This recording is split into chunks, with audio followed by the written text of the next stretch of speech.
hari uburyo umuntu ananirana akajya mu biyobyabwenge ababyeyi ntako batagize. Aho ngaho uretse kuba we wakwivuna ariko ntabwo umubyeyi aba akuvuniye. Ariko umuntu wavukiye ahantu badakijijwe we akajya kwitoragurira agakiza cyangwa Imana ikaza kumwitoragurira, ni nko kumukura mu butayu bw'agasi ahatagira amazi, yo ikaza ikamusukaho utuzi duke nabwo, kuko ajya gusenga bagakurura bamukura. Ivukira mu rugo rudakijijwe, kubyarwa n'ababyeyi badakijijwe, gushaka umugabo udakijijwe, gushaka umugore udakijijwe. Kirana igicaniro cy'Ibanga TV, isoko y'ubutumwa bwiza. Igicaniro cy'Ibanga TV, isoko y'ubutumwa bwiza, ubumwe bw'Abanyarwanda n'abanyamahanga. Abantu benshi bari bicaye bamugose, baramubwira ngo nyoko na bene so bari hanze baragushaka.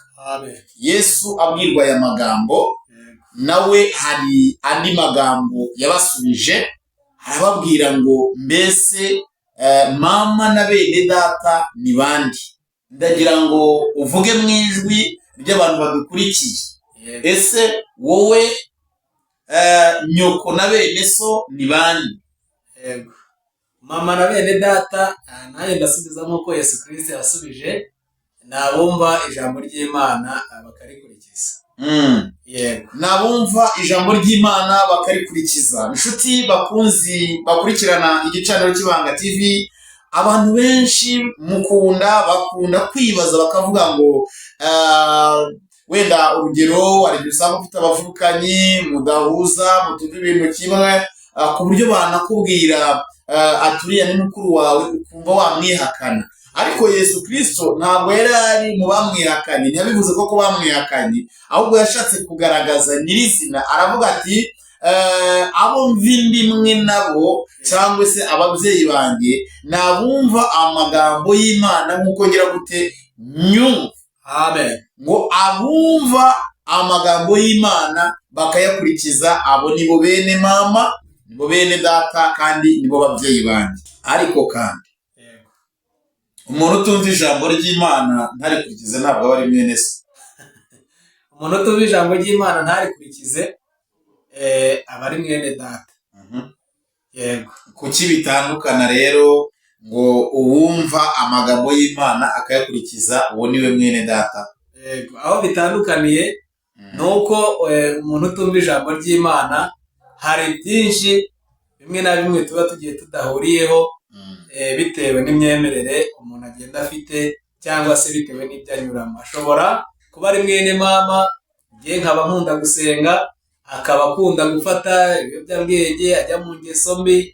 Icyo gihe inama z'amereza cyangwa icyo yambwira nkore ntabwo gishobora guhura n'icyo ngiye nkeneye kugira ute kuba nakora. Kuba wakora bishatse kuvuga ngo isano y'umuntu n'undi ni ku cyo bahuriyeho. Oya, isano y'umuntu n'undi urebye mu buzima busanzwe mushobora nyine kuba muva mu ndimi, ariko iyo uje mu by'umwuka icyo uhuriyeho n'umuntu muva mu ndimi ntabwo ari byo ugomba gukurikiza, kubera yuko ari byo ugendeyeho umurimo w'Imana. Ushobora kudindira, ushobora kubona mwene so akoze nabi, nawe ukavuga ati ubwo dufitanye isano nanjye ndakora nawe nkore nabi, gutyo bigatuma umurimo w'Imana utabasha kuwukora neza. Urabaramukije bene data, nshuti z'umusaraba mwebwe mwese mudukurikirana muri ku migabane itandukanye, umugabane wa Aziya, Oceania, Australia, Uburayi ndetse na hano iwacu muri Afurika. Amahoro y'Uwiteka nabane namwe. Ni igicaniro cy'Ibanga TV rero, isoko y'ubutumwa bwiza, ubumwe bw'Abanyarwanda n'abanyamahanga. Ngira ngo mwamaze kubyumva, twahageze tuje kugira ngo tuganire, dusesengure ku ijambo umuvukanyi ndetse n'umubyeyi. Ese umuvukanyi mu isi y'umwuka uko afite icyo ahuriyeho nyine n'uwo bavukana, no mu isi y'umubiri niko bimeze? Oya, twabonye ko harimo itandukaniro, ariko tugiye kubyinjiramo neza cyane turebe ni kuki umuntu mwamuva inda imwe ku by'umubiri, mufitanye isano mu maraso, ariko mwagera mu isi y'umwuka ndetse ugasanga ntacyo muhuriyeho bitewe n'amahitamo ye cyangwa se n'amahitamo yawe. Turi kumwe rero n'umutumirwa wacu n'ubundi uri iruhande rwanjye, ari imbere yanyu kugira ngo bafashe abe mu mwanya wanyu tuganire. Muri make bimwe wibazaga nshobora kuba mbyibaza cyangwa se nawe ubyibaza, ariko turagira ngo tumusabe adufashe, agiye kudufasha muri iki kiganiro. Nizere ko kandi namwe mwamaze kumubona, mwamwakiriye, mwamuhaye ikaze. Natwe rero turaguha ikaze ku gicaniro cy'Ibanga TV. Murakoze cyane kuduha ikaze. Ego, turagira ngo utangire wibwira n'ubundi abantu batakuzi, umuco wo kwivuga rwose ku gicaniro cy'Ibanga TV wo ntabwo ugomba guhinduka. Muri irya rero ngo nta soni mfite uretse iz'ibyaha byanjye. Hanyuma turagira ngo wivuge, ariko mu kwivuga hari ikintu utivuze hose kandi abantu bifuza kumenya, kuko ntekereza ko ari nacyo gikomokamo ibyo utubwira byose. Yego. Ushize narabaje se musengera he, uravuga ati okay wahambwiye, ariko noneho ndagira ngo uhavuge abantu bahamenye, ariko banamenye inshingano ufite mu itorero zirenze kuba uri umuririmbyi, kuko kuba uri umuririmbyi byo mwarabivuze. Abantu barushaho kumenya uyu muntu ari ku yihe, navuga ngo ku yihe level, kugira ngo nibyo ubaha bizere kuko ari iz'ukuri. Tubahaye ikaze. Murakoze cyane, ndabasuhuje mwese abadukurikiye aho muri hirya no hino. Imana iduhana umugisha. Amazina nitwa Ntakirutimana Janvier, nkaba ndi umunyeshuri wiga mu mwaka wa 5, nsengera mu itorero rya Eglise Methodiste Libre. Nkaba nkoramo imirimo itandukanye nk'uko Uwiteka idushoboza, ariko mu ijwi ry'iyo mirimo yose nkaba ndi umujyanama mu rwego rw'itorero. Ishuri ryanjye ni Kibangira, paruwasi ni iya Nyange, ni mu murenge wa Bugarama. Naho ngaho mbarizwa. Murenge wa Bugarama mu karere mu karere ni aka Rusizi, umurenge ni uwa Bugarama, itorero ni Kibangira, paruwasi ni iya Nyange. Okay, ubwo intara ni Uburengerazuba. Urakoze cyane, Imana iguhe umugisha. Inshuti bakunzi bacu rero, ngira ngo mwamaze kumwumva. None ndagira ngo mbere yuko twinjira mu kiganiro nyirizina, ubanze uturagize Imana, abaduteza amatwi ndetse natwe ubwacu tugiye gukora iki kiganiro kugira ngo tukibagezeho nta nkomyi. Tubahaye ikaze. Turagushimiye Uwiteka Imana, tugushimiye ineza n'urukundo ugira, tugushimiye kubw'uyu mwanya wabashije kuduhereza. Komeza kubana natwe, utwambika imbaraga, ushoboze abagiye kugikurikira bari hirya no hino, ushoboze natwe tugiye kugitambutsa, kugira ngo imbaraga zawe, urukundo rwawe bibe ari byo biza bitugote. Wino rero bane natwe, reka uyu mwanya tuwukuragize kugira ngo uze kuyoborwa nawe, ntuze kuyoborwa n'umwana w'umuntu. Kandi Uwiteka Imana ukomeze kutwambika imbaraga no kudushoboza, kubwa Yesu Kristo tubisabye twizeye kubidufashamo. Amen. Imana iguhe umugisha ndetse n'abaduteze amatwi. Hanyuma tugiye kuganira rero nk'uko twabivuze ku kiganiro cy'ijambo ry'Imana, ariko kiganisha ku isano y'abanyamubiri ndetse n'abanyamwuka. Tuvuge ngo ese koko nyoko ninde, mama ninde, bene so ni bande, nk'uko Yesu Kristo nawe yabibwiwe. Hanyuma turagira ngo udufashe gusoma ijambo ry'Imana turi busange mu gitabo cya Mariko, umurongo 30, igitabo cya Mariko ibice 3, hanyuma umurongo waho wa 32. Mariko ibice 3 umurongo wa 32. Ego ugeze kuri 30. Reka dusome mu izina rya Yesu. Mariko 3 umurongo wa na kabiri tugeze 33. Abantu benshi bari bicaye bamugose baramubwira bati nyoko na bene so bari hanze baragushaka. Nawe arababaza ati mama ninde na bene data ni bande? Mama ninde na bene data ni bande? Ese wowe wibaza ko mama, bene nyoko cyangwa se bene so ari bande? Hanyuma rero mutumirwa nicyo twabahamagariye kugira ngo mudufashe. Yego. Tuvuye mu isi y'umubiri tukinjira mu isi y'umwuka, mama ninde? Yego. Bene mama cyangwa bene data ni bande? Murakoze cyane. Mu isi y'umubiri tuyivuyemo tukajya mu by'umwuka, mama cyangwa se bene mama cyangwa data cyangwa bene data ni abumva ijambo ry'Imana cyangwa se ni abakora iby'Imana ishaka, bakabikurikiza bagakumva amategeko y'Uwiteka Imana nk'uko Imana yaduhaye. Yego. Abantu bumva ijambo ry'Imana bakaryubaha bakarigenderamo, muri make bakarikurikiza, bagakora iby'Imana ishaka, abo ngabo nibo bene so kandi nibo bene nyoko. Amen. Hanyuma umuntu atandukanira he umuntu ukora iby'Imana ishaka n'umuntu ukora iby'Imana idashaka? Ubundi aba bantu bazatandukanira he? Umuntu ukora iby'Imana ishaka n'umuntu ukora iby'Imana idashaka, umuntu yabatandukanya gute abareba? Yego. Umuntu kubatandukanya birashoboka kandi biranoroshye, kubera yuko Bibiliya niyo ivuga ngo igiti cyose cyera imbuto zacyo. Yego. Cyangwa se hari n'ahandi ijambo ry'Imana nabwo rivuga ngo muzababonera ku mbuto bagira ute? Imbuto bera. Iyo urebye umuntu ukora iby'Imana ishaka, niyo muri kumwe cyangwa se niyo agenda uba ubona imikorere yiwe. Ahubwo icyo umuntu abanza kumenya cyangwa gusobanukirwa ni ukumenya ngo iby'Imana ishaka ni ibi, iby'Imana idashaka ni ibi ngibi. Iyo umuntu yamaze gusobanukirwa iby'Imana ishaka agendera mu byo ishaka. Iyo amaze gusobanukirwa iby'Imana idashaka hari ubigenderamo, ariko wa muntu ubigenderamo iby'Imana idashaka arangwa n'iki rero? Ni bya bindi tujya dusoma: kamere, imijinya myinshi, kutababarira, kutagira urukundo, ugasanga akanwa kiwe kuzuye amagambo y'intonganya gusa, nta magambo mazima amuvamo. Mbese iyo ureba n'imikorere yiwe usanga itaganisha kugira ute? Kwagura umurimo w'Imana, ahubwo wewe aba agamije gusenya cyangwa se kutubaka umurimo w'Imana ngo ube wabasha kugira imbaraga.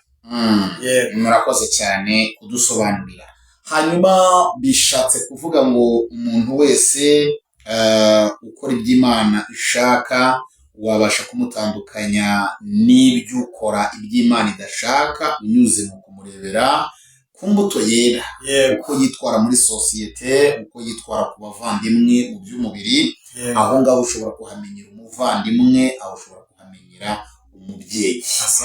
Ndavuze ngo rero noneho aho hantu mbise numva ari nk'ijwi rimbwira, cyangwa se sinzi niba uko niba ari mwuka wera cyangwa se aribyo nibwiye, ni ukuvuga ngo nk'umuntu uvukira mu rugo akabyarwa n'ababyeyi badakijijwe. Yego. Sibyo? Yego. Hanyuma n'umuntu uvukira mu rugo rw'ababyeyi bakijijwe, abo bantu bo ntabwo baba bafite itandukaniro? Umuntu uvukira mu rugo rw'ababyeyi badakijijwe n'umuntu uvukira mu rugo rw'ababyeyi bakijijwe harimo itandukaniro. Harimo itandukaniro rikomeye cyane, ariko nanone umuntu ashobora kuvukira mu rugo rw'abantu badakijijwe, undi akavukira mu rugo rw'abantu bakijijwe, ariko kuzakira umwuka wera cyangwa se mu bikorwa byabo nanone ugasanga umwe wavukiye mu rugo rw'abantu badakijijwe hari icyo yamenye ku bijyanye n'ijambo ry'Imana, ugasanga umwe wavukiye mu rugo rw'abantu bakijijwe nta kintu yabashije gusobanukirwa. Bishatse kuvuga iki rero? Umuntu wese wavukiye mu rugo rw'abantu bakijijwe ntabwo ariko bose bakizwa kubera ko iwabo bakijijwe, kandi n'umuntu wavukiye ahantu badakijijwe siko nawe aba hadakijijwe. Birashoboka ko ashobora gukizwa ariko yaravukiye mu rugo rw'abantu badakijijwe. Urakoze cyane, ariko Janvier umfashe dusobanurira abantu neza. Mu by'ukuri kubana n'abantu badakijijwe biravuna cyane, biragora. Kubana n'abantu badakijijwe, ntekereza ko aha ni naho Yesu Kristo yahereye. Bantu mudukurikira muze kutubwira muri comment. Ntekereza ko ariho Yesu Kristo yahereye yandikisha aya magambo avuga ngo bene mama n'ababyeyi ni abakurikiza iki? Amagambo y'Imana. Amen. Bishatse kuvuga ngo yaragaragaje yuko kubana, kubyarwa n'ababyeyi badakijijwe bigira imvune cyane, biravuna. Kubera iki? Akenshi iyo ubyawe n'umubyeyi udakijijwe agukurura akujyana he? Gidono. Iyo ubyawe n'umubyeyi ukijijwe agukurura akujyana he? Mu bugingo. Ukananirana. Siko bimeze? Hari uburyo umuntu ananirana akajya mu biyobyabwenge, ababyeyi ntako batagize. Aho ngaho uretse kuba we wakwivuna, ariko ntabwo umubyeyi aba akuvuniye. Ariko umuntu wavukiye ahantu badakijijwe we akajya kwitoragurira agakiza, cyangwa Imana ikaza kumwitoragurira, ni nko kumukura mu butayu bw'agasi ahatagira amazi, yo ikaza ikamusukaho utuzi duke nabwo, kuko ajya gusenga bagakurura bamukurayo, agataha bakamutuka. Ni nko gushakwa n'umugabo udakijijwe. So ntekereza ko rero itandukaniro mu by'ukuri koko rirahari. Itandukaniro rirahari. Tubimenye abantu badukurikira, kuvukira mu rugo rudakijijwe, kubyarwa n'ababyeyi badakijijwe, gushaka umugabo udakijijwe, gushaka umugore udakijijwe, nubwo ijambo ribivuga rikavuga ngo abantu babiri mu rugo, ngo umwe ntakizwe undi ntakizwe, ntibazatandukane, umwe azabe uwo kwigisha undi. Ariko ntekereza ko itavuga ngo babane umwe adakijijwe undi akijijwe. Hari n'aho yavuze ngo ubwo bwoko ntimuzashyingirane. Ntimugashyingirane. Ntabwo yari inenya abantu, ahubwo yari ishatse kugaragaza ko gushakana n'umuntu udakijijwe bivuna, kubana n'umuntu udakijijwe biravuna. Imana iguha umugisha rero. Ntekereza ko abantu uko bagenda babyumva bagende baduha ibitekerezo, batubwire uko biba bimeze aho mu miryango yanyu. Twashatse kugira ngo turebe isano y'umwuka koko, kuko niba Yesu we abivuga akavuga ngo data na mama, nabumva amagambo y'Imana ndetse bakayakurikiza. Amen. Ariko tugarutse inyuma, abatumva amagambo y'Imana ntibayakurikize, bo twabagenza gute? Twabavukiye. Abatumva amagambo y'Imana ntibayakurikize, twisanze muri iyo miryango, Imana ikabyemera tukabavukiramo, byagenda gute? Cyangwa tukabashakamo, hari naho bagutekenika. Akagutekenika akaza akaguha ati genda akijijwe, akihana. Si ukwihana, ahubwo agahagarika kunywa inzoga icyumweru kimwe, kugira ngo akakubona. Kugira ngo areke akubona. Yego. Abatekamutwe ntaho bataba. Akakumasika. None bya social media aho byaranoroshye, kera yarakumasikaga, agahagarika inzoga icyumweru kimwe, akaza kujya no gusura ku rusengero iwanyu, hanyuma yarangiza akajijisha, akavuga ati igihe nta kibazo rwose tugomba kubana. Mwararana ukwezi kumwe agatangira inzoga akazinywa, cyangwa se mwamara gusezerana utakimwikuyeho inzoga akazinywa. Abakobwa rero barabikoraga, agahisha ko umugabo we yasanzemo inzoga, yajya yinywaho ati basi ujye uyinywera kure, ntuzageze ku musore. Hari wigeze uyinywa ariya ku isantere iwanyu? Umukobwa yavugaga mu kandi karere, ayinywa ku munsi umukobwa yaje kumusurira, umusore yaje kumusurira, umukobwa yaje kumusurira, arasinda, agenda azimena mu mutwe. Abazanye n'abo mukobwa barasetse, umukobwa nawe ararira yego isoko riramuhurira.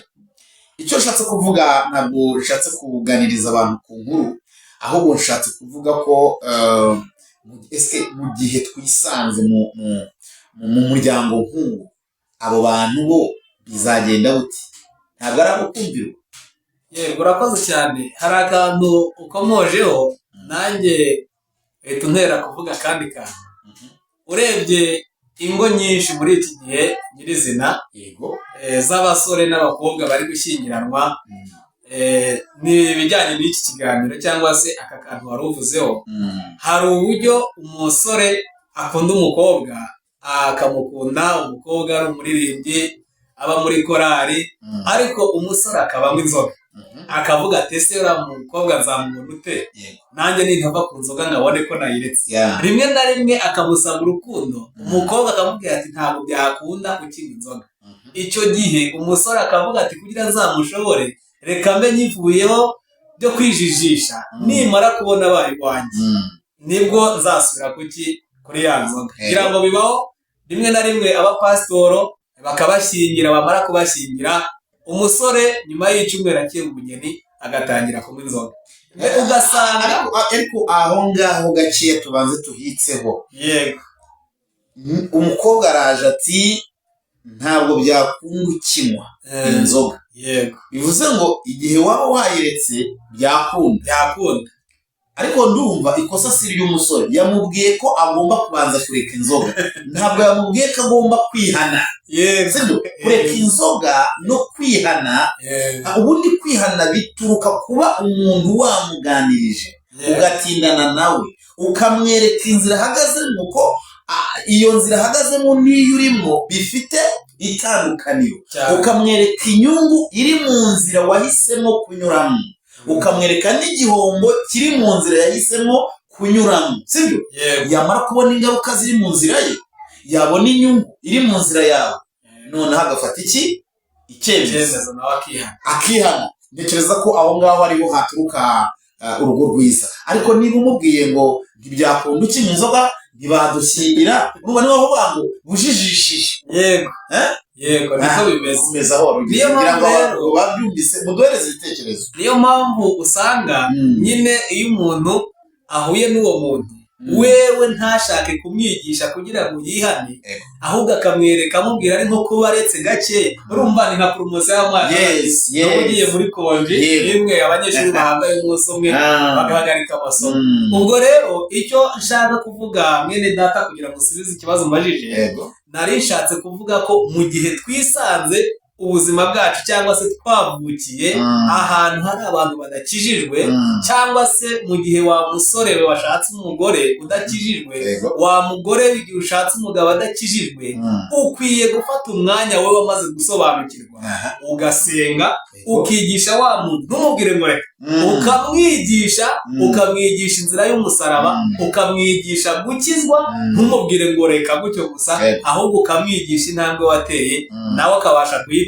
Iyo ntambwe rero wamaze gutera uri mu muryango udakijijwe, nawe wawigisha ukava muri cya gihonomi irimo, ahasigaye nawe ukagira ute, ukaza ukagukurikira, mugafatanya inzira y'umusaraba. Urakoze cyane, abantu bakumve neza kandi rwose ijambo kuri rindi. Ni ukuvuga ngo aya magambo uvuze nayo nari maze kuvuga, tuyahuze n'ijambo Yesu yavuze. Aravuga ngo mama na bene data nabagira gute? Nabumva ijambo ry'Uwiteka Imana. Iryo jambo bazaryumvishwa nande? Niba wowe uhita umubwira ngo inzoga buyiretse, ijambo rikuri mubwira se? Uramubwiye ngo wowe ntibyakunda.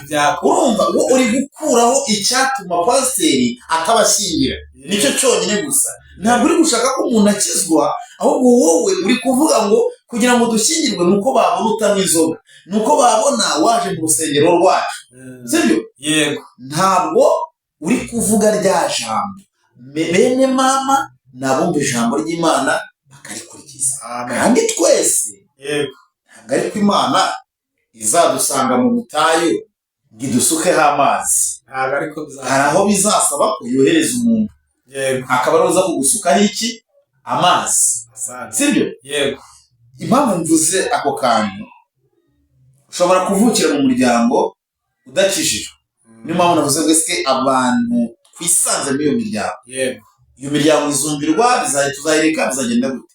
Hanyuma wowe uvukiye mu muryango udakijijwe, Imana ikaguha amahirwe yo gukizwa, yo niyo ikwihamagariye igusutseho y'amazi. Yego. Noneho wa wundi wavukiye mu muryango wowe yasukiye y'amazi, igusukiye y'amazi kugira ngo nawe uzahinduke igikoresho cyo kujya gusukaho amazi abandi. Yego. Amazi, ubundi amazi ni imbaraga z'ubugingo. Buriya iyo bavuze amazi ni ubugingo. Yego. Niyo bavuga ngo ni amazi y'ubugingo. So bivuze iki rero? Niba wowe uri umukobwa cyangwa uri umusore ukaba wumva ukijijwe, bibare ko Imana yo yagusutseho amazi mbere ya wa musore. None kugira ngo yitwe mwene so, yitwe umugabo wawe wumva ijambo ry'Imana, yitwe umuvandimwe, yitwe umuturanyi, nuko usabwa kugira ute? Gutanga rya jambo. Asante. Kandi ugomba gutanga ijambo rega binyuze muri za mbuto n'ubundi wadusobanuriye. Yego. Ntabwo uzabyuka mu muntu nakubwira ngo ndagukunda, ngo ati barakubeshye ututukana, ubundi ngo ushobora no kuzamara imyaka 100. Yego. Kandi Imana yaraguteguriye ko uzamara imyaka 25 ugahita ubona urugo, ariko kubera uburyo wabuze imyitwarire imbere y'abakugana, ugasanga nyine ikibazo kiravutse. Yego. Ariko se tukiri kuri iki kiganiro, hari akantu wasobanurira cyangwa se hari ikintu wasobanurira abadukurikiye kugira ngo basobanukirwe, nanjye njya nibazaho. Yesu Kristo atoranya intumwa ziwe 12, ntekereza yuko yazibwiye ngo mugende mu mahanga yose, mwigisha abantu, mubahindure abemera, babatizwe mu izina rya Data wa twese, iry'Umwana n'Umwuka Wera. Icyo mba nibaza, ziriya ntumwa cyangwa se abo bantu Yesu Kristo yatumye, ni abapasiteri bigeranije n'igihe tugezemo? Ese ni umuntu uwo ari we wese? Ni abadiyakoni mu nsengero? Ubundi bihagaze gute? Urakoze cyane. Bisa n'ubundi n'iryo jambo nari maze kuvuga. Muri kiriya gihe yatoranije intumwa 12. Yego. Ni imyuka 12 yari hawe kuvuka ari nk'amatorero 12. Asante. Sibyo? Yego. Hanyuma uko babigisha 12 bigisha, uko ibihe bisimburana hagenda habonekamo izindi ntumwa. Yego. Ubundi kuba intumwa nkuru bituruka ku kwigishwa. Amen. Niba abambere barigishijwe na Yesu bakaboneka ari 12, 12 none nibigisha bazabona abandi. Amen. Bazanarenga. Kuko we niwe yagutoranirije urusizi. Yego. Ukigisha. Yesu niba batoranirije 12. Yego. Niwigisha urabona abandi 12. Ni urugero. Yego. Nanjye mbe ndi Kigali mbone 12. Yego. Kandi bavuye kuri 12 gusa. Ubwo niyo baye 24. Ngaho kuba n'abantu 12. Ni benshi cyane. Ni benshi cyane. Yego. Bishatse kuvuga iki? Bishatse kuvuga umuntu wese wahuye n'iriya ntumwa nkuru akigishwa ijambo agasobanukirwa, ubwo ni ukuvuga ngo ahinduwe umwigisha, kubera ko ahinduwe na ya magambo Imana yahinduje abandi. Asante. Kuko yari wabwiye ngo ngaho nimugende ibyo mwanyumvanye muzaba ndi kugira gute? Mwigisha namwe. Amen. Sibyo? Niko bimeze. Yego. Kandi mundindirire mu murwa. Bivuze ngo mugende mugume mu byiringiro mbahaye. Asante. Ntihagire uzabivamo. Mwese mwe muri mu byiringiro bimwe. Amen. Abazemera muri mw'ibyo byiringiro muzababatize. Yego. Niba rero amagambo Imana yahaye ziriya ntumwa ariyo nawe wigishijwe, ukwiriye kumva ko nawe bamaze kwitwa iki? Intumwa. Yego. Wowe ubwawe uri umwigisha w'umuturanyi wawe. Wowe ubwawe uri umwigisha w'umugabo wawe. Wowe ubwawe uri umwigisha w'abavandimwe. gusa kwigisha abavandimwe ibyo twavuze ngo biragora cyane na Yesu nta muhanuzi wemerera iwabo. Yego. Impamvu nari mubaje icyo kibazo rero, abantu badukurikiye nabo babyumve neza, hari abantu usanga rimwe na rimwe bitwa ko ari abakristo, ariko babona umuntu usa nkaho uri gutera intambwe usubira inyuma ntashake kwigisha uwo muntu. Urugero turavuga nk'abaririmbyi bicarana ku ntebe za korali, ugasanga umuririmbyi muraririmbana akagira ikibazo, ukicara icyumweru ukajya kurepeta ibiki igihe cyose utamubona, ntukurikirane ngo umusure umenye uko bimeze, cyangwa se umukristo mu madini no mu matorero atandukanye ugasanga uwo muntu ntabwo umugeraho. Icyo nashakaga ngo musobanukirwe n'iki, nimuve mu byo murimo. Badusobanuriye neza yuko umuntu wese ari iki, ari umwigisha. Ntabwo uriya muririmbyi azagaruka kubera ko perezida wa korali yagiyeho, ntabwo uriya muririmbyi azagaruka kubera ko pasiteri yagiye cyangwa se umudiyakoni muki mu itorero, ahubwo umuntu wese, erega no muri leta barabivuga, umuntu wese nabi ijisho rya mugenzi we. No mu murimo w'Imana rero twari dukwiye kubana amaso kugira ngo dusobanukirwe neza yuko erega buriya turi ku murongo, turi ku murongo umwe, utenze ibintu ku murongo umwe warangiza ugasunika, kimwe kiriri ikindi kigenda irihakana gute, byose bigahirima. Muze rero dufatane urunana, inzira y'umusaraba twatangiye tugira ute tuyikomeze. Murakoze cyane, Imana ibakumugisha. No kuvuga ngo nyine nk'uko mubivuze, hari abantu bafata inshingano zabo bakazihirikira ku mushumba. Yego. Ijambo ry'Imana riravuga ngo nubuzi gukora neza ntubikore bizakubera icyaha. Sibyo? Nubuzi gukora neza ntubikore bizakubera icyaha. Yego. Kandi Yesu Kristo aca umugani akavuga ngo hariho umutunzi umwe afata idonariyo agenda azikwirakwiza mu bantu. Yego. Bamwe banga kuzikoresha, abandi barazikoresha zirunguka. Yarashatse kuvuga ngo icyo kibitsanyo yaguhaye, iyo mbuto yaguhaye igomba kugira inyungu yayo. Amen. Ijambo wahawe riri muri wowe rigomba kugira inyungu, kandi inyungu nta yindi ni mwene so. Yego. Sibyo? Amen. Bivuze ngo rero wenda hari abagira ngo kubwiriza ni ugufata Bible ukabwiriza imirongo. Ntabwo kuvuga ubutumwa cyangwa niko oya, ntabwo ariko biri. Kubwiriza ntabwo ari ugufata Bibiliya. Muntu na Yesu Kristo yagiye abwiriza agakoresha imigani, kandi abantu bashakaga, abumvaga bose bashaka kumva icyo Yesu avuga babashaga kucyumva kandi akoresheje imigani. Ubwo rero kubwiriza ntabwo ari ugufata Bibiliya, nta nubwo kuvuga ko uri umukristo ari ukugendana Bibiliya n'igitabo cy'imbere. Ariko aho hantu Yohana yahavuzeho ari kuri Yorodani, abantu bazi bamusanga ari benshi, harimo abasirikare n'abandi. Aramubwira ngo mwigisha tubatiza, arababaza ngo mwabana b'inzoka ninde wababwiye guhunga? Bishatse kuvuga iki? Bishatse kuvuga ngo hari ijambo rimwe yongeyeho, bamubaje ngo dukore dute nyuma yo kwabwiye ngo muri abana b'inzoka. Aravuga ngo ufite imyitero ibiri.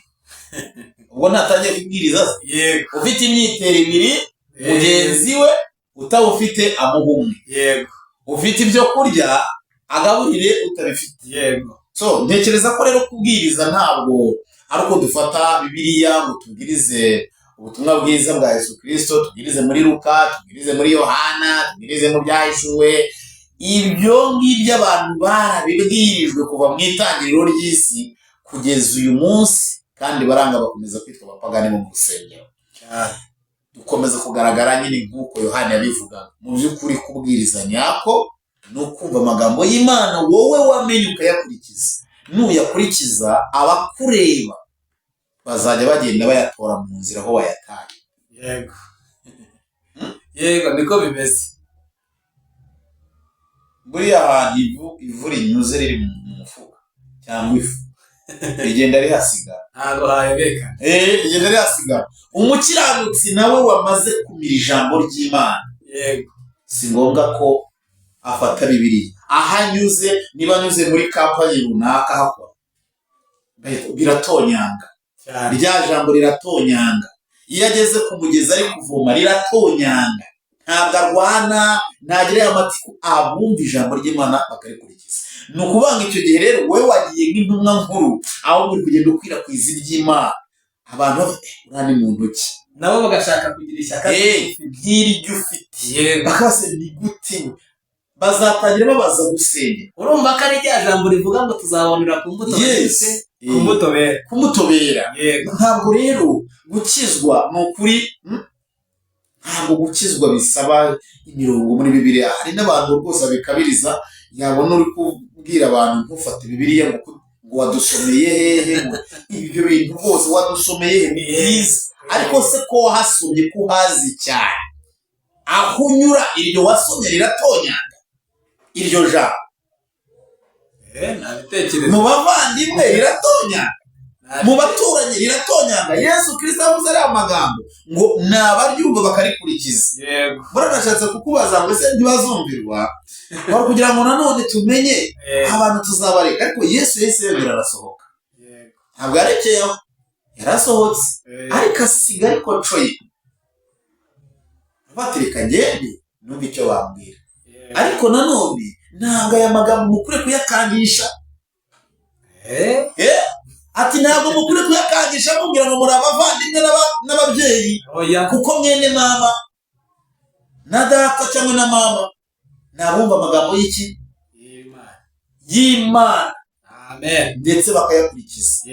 Bishatse kuvuga ngo rero wowe wumvise iri jambo nk'uko uvuga ngo ndibwirize ndifite, niba waryumvise reka kumvuna pe, ahubwo nawe ugenda uvuga hasigaye, nawe ahindura abantu. None reka mu mutuzo abantu baratuvuga, nawe ahindura abantu. Njyewe niba nguhiye, niba koko wenda mvuge ngo njye ntabyo nakubwiye, umushumba yari kubwiye, wawe iryo yakubwiye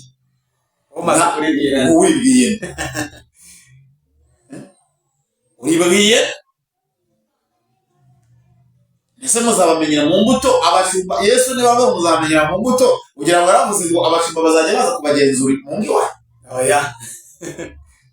Ngo uwifuza ko umwepiskopi ngo nagira ibi n'ibi, none se umushumba uzamwimika azaza aze mu ngo iwanyu aze kureba, kuko haba mugomba kuba ufite umugore umwe, ugomba kuba wubaha Imana, ukunda abashyitsi, utanga 10:10, utanga amaturo, ibyategetswe byose by'itorero ubikora.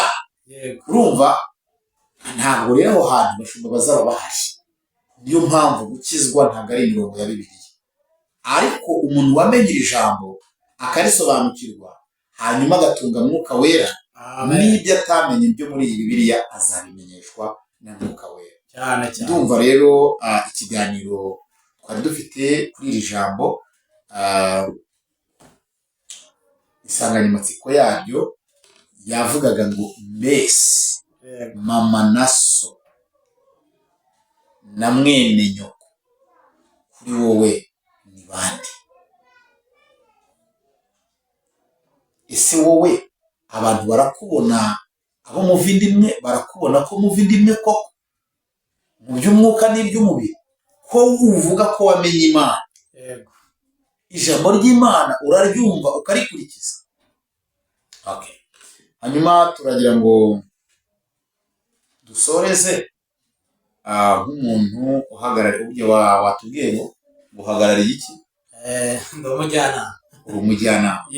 Inama watanga rero ku bantu bakirizwa imbere y'abashumba, sibyo? Kuko niba umuntu agaragara neza, imbuto Imana itubwira itubwira ko zigomba gukorerwa mu muryango n'ahandi muri sosiyete, ariko ugasanga turakirizwa imbere y'abashumba, kandi umushumba ari umushumba n'umukirisitu cyangwa se n'undi muntu wese. Guhamagarwa kwabo bava mu isi, birashoboka ko bavira mu isi icyarimwe,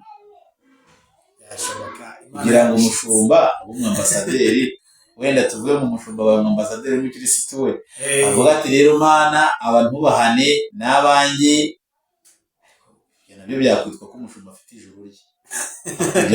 Nicyo waba ushatse gusobanura. Yaba afite ijuru rye, kuko niba wowe wera imbuto imbere y'umushumba, mu bandi bantu duhera imbuto, bivuze kuri gukorera umushumba.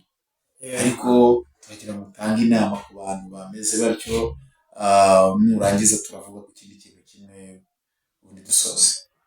Murakoze. Inama natanga mpereza abadukurikiye bari hirya no hino, icyo ndibuze kongera kubumvisha ni uko umuntu wese uze gukura muri iki kiganiro, umuntu wese ni umwigisha, ntabwo umushumba ari we mwigisha, ntabwo umudiyakoni ari we mwigisha, n'umukristo. Umuntu wese wemera Imana akemera Yesu Kristo nk'umucunguzi we ni umwigisha.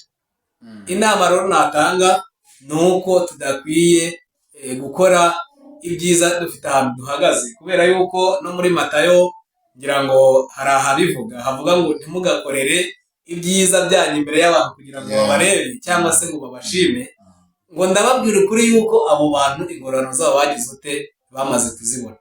Icyo gihe rero ubaye ugera mu rugo iwawe ukarwana ugateza ibibazo, wagera imbere y'umushumba ukiyorobeka ukigaragaza nk'umukristo, nta kintu waba ugize ute, nta kintu waba uhagazeho, waba uri gukorera gusa ibihembo byawe byaba byaragize ute, byaramaze kuboneka.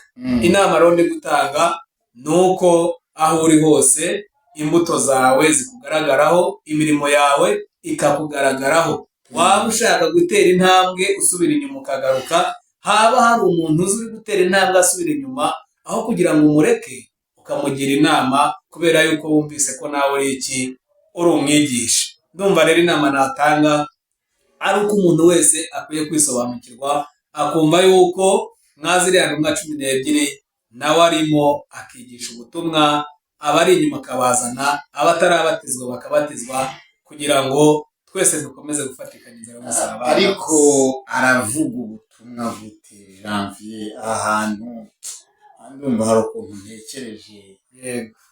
Buriya rero twagiye tugira ikibazo, twagiye duterwa, sinzi niba kudakoresha umwuka akazi kawo. Yego. Neza. Umuntu agakirizwa mu kigari, akabatirizwa mu kigari, yego, akarererwa mu kigari. Buriya no mu itorero turarerwa cyane, tugahererwa inshingano mu kigari. Mugende mubabwirize, mubatize mu izina rya Yesu. Akababwiriza. Ariko umuntu abwiriza ryari? Azabwirwa n'iki kari kubwiriza niba adafite Bibiliya? Umuntu abwiriza ryari? Urumva mu mwanya twabivuze turavuga ngo Bibiliya ntibwiriza gusa, ariko usundi ukundi kuntu umuntu abwiriza ni gute? Yego. Uburyo umuntu abwiriza na Bibiliya irabivuga. Bibiliya iravuga ngo igiti cyose cyera imbuto zacyo. Ubundi ukwiye kububwiriza ikikurimo nawe, icyo wabashije kumenya. Ukivuga se uvuga ngo ndi umukirisitu nawe uri umukirisitu? Hari abantu impamvu ntubaze. Yego. Ndakubaza mu ijwi ry'abadukurikiye. Yego. Hari umuntu utagira impano yo kuvuga? Barahari nawe tuvuge ko ari ngombwa ngo abwirize. Yego. Bizagenda gute? Kubwiriza ushobora kubwiriza uvuga, cyangwa se ukabwiriza ukora. Ni inzira ebyiri. Yego. Dutinde ku gukora rero. Hari ukubwiriza, yego, uvuga, hari no kubwiriza ukora. Kubwiriza ukora rero bakuzi bacu, njye nicyo mba nishakiye. Yego. Ntabwo nishaka ibintu by'amagambo, ahubwo nshaka ibintu ushyira mu bikorwa. Vuga ngo cya gihe udafite Bibiliya ubwiririsha za mbuto n'ubundi. Asante. Gutya ndi kuvuga, ubu hari aho nacumuye, hari naho nakiranutse. Ubu niko gukora. Icyo dukwiriye gukora rero ni ukumenya ko mu gihe cyose ugiye ku mugezi ukavuga, urimo uravuga ubutumwa. Yego. Sibyo? Yego. Mu gihe ugiye mu isoko, mu gihe urimo uraganira n'umukiriya, urimo uravuga iki? Ubutumwa. Yego. Urimo uravuga ubutumwa, kuko numufata nabi icyo umweretse aragitwara cyane. kandi nagitwara ashobora kubishingiraho akagaruka cyangwa ashobora kubishingiraho agaruka. yego ko bimeze. Pastori nawe ukoresheje Bibiliya iyo usomye ijambo cyane akumva ufite amavuta yo kurisobanura ejo aragaruka. yego none wowe Bibiliya yawe ni neza kugira ngo ejo agaruke. Ni urukundo, ni uburyo umwake, ni uburyo wihangana. Wowe ushobora kutagukiranuka bitewe n'ibigupakiyemo. Nakubwira ibyiza ukafata nk'ikigoryi cyangwa ukanamvuma, ariko aba ari iruhande rwawe bakabona ko ndi iki, ndi umuntu muzima. amen. Bivuze ngo rero kubwiriza dukora n'undi mwuga buryo. Hanyuma ikindi, urabwira iki umuntu ubaho adafite itorero agakora ibi byose se ariko ntagire itorero? Itorero rimaze iki ubundi ku mukristo? Murakoze. Itorero ubundi muri make ni nk'umubyeyi. Ni nk'umubyeyi cyangwa se ni nk'urugo. Ntekereza yuko abantu muri mu gihugu yaba icy'u Rwanda cyangwa se yaba mu bindi bihugu abujuje imyaka mufite ubwenegihugu. Yego. Ubundi umukristo nyakuri nawe yari akwiye kuba afite ubwenegihugu. Ubwo bwenegihugu rero bwari bukwiye kuba ari iki? Ari iryo torero ubarizwamo. Ese Imana nigushaka izagusanga he? Ubwenegihugu bw'ibyo wizeye. Yego. Imana nigushaka izagusanga he? Ngira ngo Bibiliya iravuga ngo umuntu utarabyawe ubwa kabiri ntabwo azabasha kugira ute? Kwinjira mu bwami bw'Imana. Mu butayu simaze kugenda bwinshi cyane, namwe muraza kudufasha mwabugenzi. Ntekereza yuko nta mupasiteri uba ku misozi ubatiza abantu bari mu butayu badafite insengero babarizwamo. Niba umuntu ari umukristo akaba yarabatijwe mu itorero abarizwamo runaka, igihe kikagera akarivamo, ariko ntiyavuze ko nubwo arivuyemo ntabwo akuweho nuko yabatijwe, aracyabarizwa muri iryo torero. Ariko we umwanya wo kujya gusenga ari kujya mu butayu. Ese uriya muntu uri hariya hantu mu butayu yataye wa mubyeyi cyangwa cya gihugu cyiwe, arumva yuko Imana nimushaka yoyo izamusanga he? Icyo rero nabwira uwo muntu uri kugenda mu butayu hirya no hino, barahari no mu byumba bajyamo bagasenga, ukwezi kugashira basenga badasiba, ariko kujya ku rusengero guterana ntibajyeyo. Nituza kuvuga ibi ngibi ntabwo turi kubwira abantu ko insengero arizo Mana. Oya, ahubwo tugomba kugira n'ahantu iyo Mana idusanga. Yego, Bibiliya iravuga ngo Imana iba mu misozi, ikaba no mu bibaya, no mu mataba, ahantu hose irahari. Ariko se ubwenegihugu cyangwa se ahantu hawe uri ubarizwa ni hehe? Aka kanya ariko ntekereza ko niba aho hose ihari, yego, bisobanuye nyine no mu rusengero nyine irahari. None se kuki hose atabayo nyine na hose ndumva yabayo? Si byo se? Oya, njye numva atari ko bimeze. Numva atari ko bimeze kubera yuko Imana buriya habaho ibihe bibiri. Habayeho igihe cyo kuremera n'igihe cy'isarura kizabaho, kandi n'umuhinzi arahinga igihe cyagera agasarura. Kandi iyo umuntu yakuwe mu mwuka, njya mbona bajya ku rusengero kumukorera imihango, gutanga ubuhamya. Ndumva sindabona umuntu wakuwe mu mubiri ngo bamujyane mu butayu ati hano hantu yari asengeye cyane, baba ariho bavuga imirimo yiwe n'iki n'ibikorwa byiwe. Biriya rero ngewe binyigisha iki ku giti cyanjye, binyigisha yuko hariya hantu uriya muntu ajyanwa agatangirwa ubuhamya bakamusabira imigisha ku Mana, ni ukugaragaza yuko uko biri kose nubwo agiye hari ahantu aturutse yarari yabarizwaga. None uriya muntu uri hariya hantu mu butayu naramuka agiye akagenda adafite wenda urugero tuvuge nk'uwo nguwo ashobora kuba yaravuye mu itorero yarabatijwe, ariko akajya mu butayu, itorero n'umubyeyi rikamugarukira rikamusezerera. ariko se wa muntu we uri kujya mu butayu ataranabatijwe kandi akaba ari mu myaka ikuze, ari umumama cyangwa se ari umupapa, noneho akaza kuva mu mubiri. Namwe muze kukidusobanurira niba wa muntu, kubera ko abaturanyi cyangwa se hari umupasiteri umuzi neza ko yagendaga mu butayu, icyo gihe nibajya kumusezerera bamusezerera, bazareba ngo yasenze mu butayu, bazamukorera imihango ya Kristo cyangwa ntabwo bazayimukorera? Ese ko yagiye mu butayu akavuga ko azi Imana, impamvu pasiteri atamukorera imihango ya Kristo akayikorera umukristo ni iyihe, kandi bose bavuga ko basengaga? Yego, nta kidufashamo nabi. urakoze cyane, nta muryango ubura umukuru. Yego, sibyo? yego. Aho mu butayu hakabaye hafite umukuru waho. Hanyuma uwo mukuru waho akaba ari n'ushinzwe imihango y'abahagenda. Yego.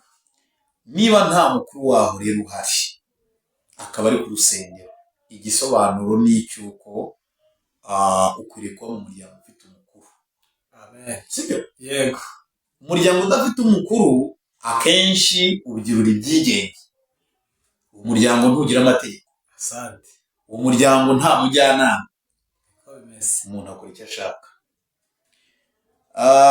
Ntekereza ko urugo nk'uko simbisubiza, itorero nk'uko wabivuze ni urugo, umushumba ni urugo, abakristo ni ku mubyeyi nyine ni wabo. Sibyo? Hanyuma imisozi, abana ni kwa kundi umuntu asohoka mu rugo akajya guhaha. Sibyo? Twakagiye ku musozi tugiye guhaha imbaraga. Yego. Kugira ngo zidufashe kunoza bimwe mu bikenewe ku rusengero, bidufashe kubona izo mbaraga ziza kudufasha kubana neza n'aba babyeyi badushumba. Yego. Kuko igihe uzafata ibyo umushumba kwigisha ukabikurikiza byiza, icyo gihe uzaba uri kumwubaha. Igihe umushumba abona abakristo be babanye neza, babanye mu mahoro, kubera ko yabigishije, arishima. Yego. Iyo yishimye nawe ibitambo atambira Imana, apfukama ayishimira, biba ari byiza kuko Imana irishima. Ikindi, umushumba ahagarariye Imana muri rya tsinda ry'abantu. Mu mubiri arahahagaze ndetse no mu mwuka. Uzarebe n'ubutayu, iyo habaye ngombwa ko abashinzwe umutekano bahagera, babaza uyoboye iyo timu yicaye aho ngaho. Nta muryango utagira abakuru. Ibyo by'abantu babimenye. Niba uzi ko uri umukristo ukaba udafite itorero urimo, uri mu muryango utagira abakuru. Ubwo twamugira inama akagaruka mu bakuru. Nagaruke mu bakuru, garuka mu muryango ufite umukuru. Ntawe ukubujije kujya mu butayu, ariko sobanukirwa ubutayu ni iki ku buzima bwawe, bumaze iki. Unasobanukirwa itorero ni iki ku buzima bwawe, umushumba ni iki.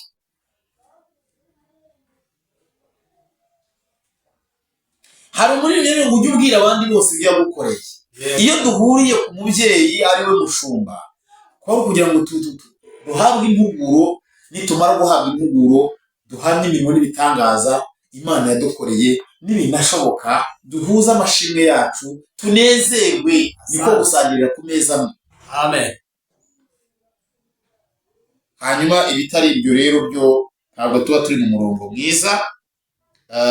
Kandi muri iri gihe niba avuga ngo waba wararuhiye iki uramutse upfuye utabonye Yesu. Ikindi, ntabwo tuyobewe ko hari abantu batajya mu nsengero bitwaje imibereho mibi.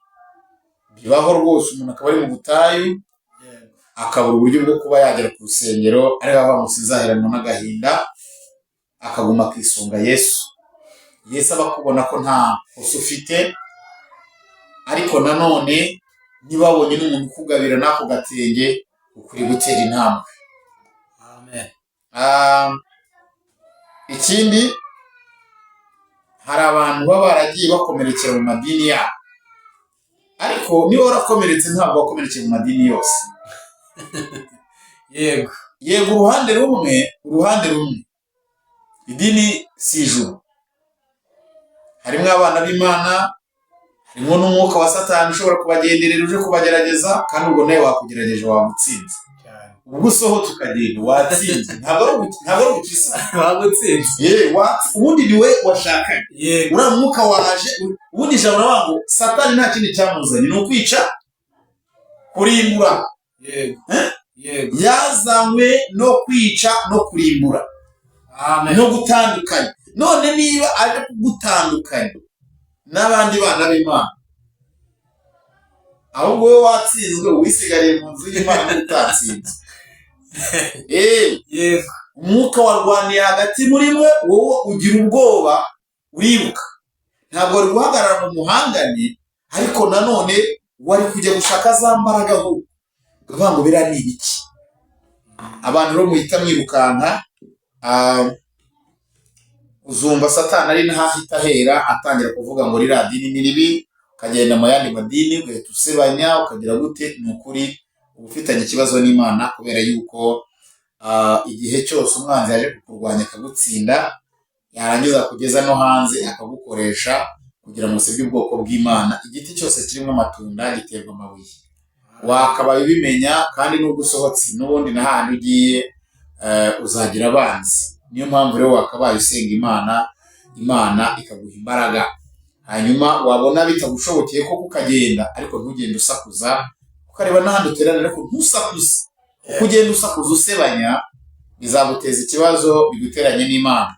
Kuko ubwami bw'Imana nibwo uri gutaranga, ntabwo uri gutaranga abantu, uri gutaranga iyabashyizeho. Ni ukuvuga ngo rero biba biri kubibireba mu gihe ntacyo yabikozeho, biba bivuze ngo biba biri mu bushake bwayo. Hari abiri gusuzuma, hari abiri gupima, hari iyo uzasanga utongana nayo. Reka dusoreze ahangaha ikiganiro kitarambirana. Dushimire umutumirwa wacu, ariko kandi namwe tubashimire ko mwabashe kudutega amatwi ku iki kiganiro tubahaye. Abatarakora subscribe, like mubikore, kandi mujye musharinga ku nshuti zanyu, kugira ngo nabo mubasangize ubutumwa bwiza. Ndabashimiye cyane, Imana ibahe umugisha. Yego murakoze cyane kuba mwitabiriye ubutumire bwacu, kandi n'ikindi gihe tuzabatumira muzatwitabe. Murakoze cyane, mugire ibihe byiza.